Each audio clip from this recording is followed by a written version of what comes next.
To mix traditional and contemporary designs is definitely not an easy task, especially when you want to retain traditional textures, embroidery, and yet give it a latest modern touch, and all this for a wedding is definitely not a cakewalk.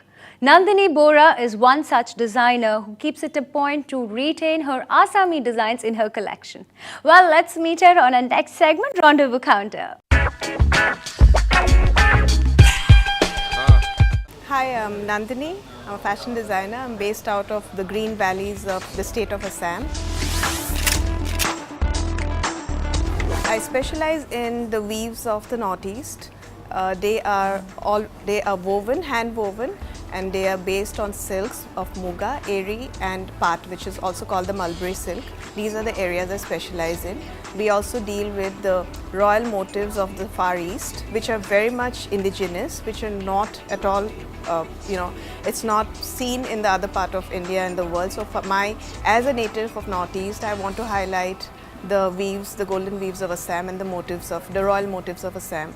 Wedding is all about glitz, finery, a lot of colors. It should be rich, So as far as when I'm concerned about designing a lehenga or a sari, I like to keep it very rich, not understated at all. The sequins, the embroidery, because India is very rich in their embroideries.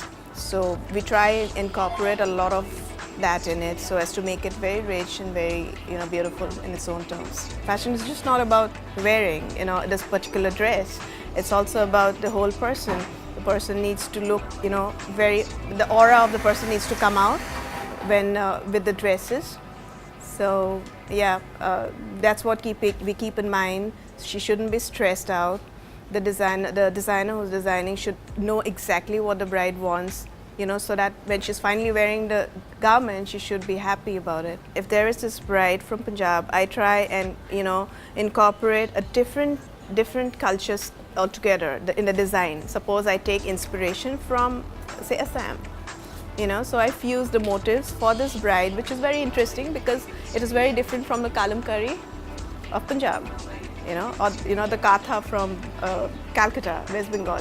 So what we do in West Bengal, you could introduce something from the West, So you mix up a lot of techniques in designing and give them something which is very interesting, very new, very fresh. Fashion is the way we live completely. It is a whole package. It's just not the clothes. I don't see it like that. Yes, it is definitely about the clothes first, but it is also about our lifestyle in general. A person who likes to live king size, also is that person who is stylish, is that person who's very careful about his or her health. So we as a designer, we would love to see our clientele dressed very well. They are looking very good, they're very healthy, very fit, has a particular Indian figure which is very, very proportionate, if I might say. The sari, the 9-yard of beautiful clothing looks very nice on them. Initially, the 10 days when the bride is actually doing the rounds and people are going to see her, so we do like salwar kameez, we do lehengas, we do skirts, bohemian, skirts, which also have this little, why I'm saying bohemian, because they are particularly generally skirts, but they are Indian in nature with the embroideries on it. That's how I incorporate. So the bride doesn't feel heavy in a lehenga, because that's the time when she's walking around, And later we start off with the rasams. In Mehendi, probably she can wear a nice churidar where she's dancing also with her friends. And after that, the next is the wedding, where we give her a nice sari or a lehenga. That's kind of quite optional.